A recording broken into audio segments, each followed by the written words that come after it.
Iceland volcano erupts again but spares the nearby town of Grindavik for now.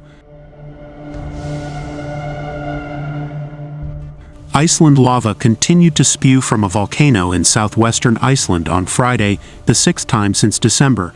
The volcano has erupted on the Reykjanes Peninsula.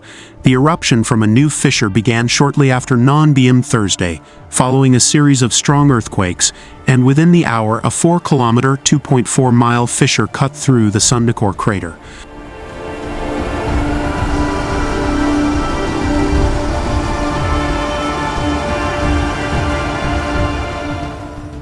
Iceland authorities say the eruption's effects remain localized with road closures, but do not threaten the population. Halldor Bjornsson, head of weather and climate at the Norwegian Meteorological Agency, told the Icelandic news portal Fissure that unlike previous eruptions, the lava flow was not heading for the town of Grindavik that was largely evacuated in December when the volcano came to life after being dormant for 800 years.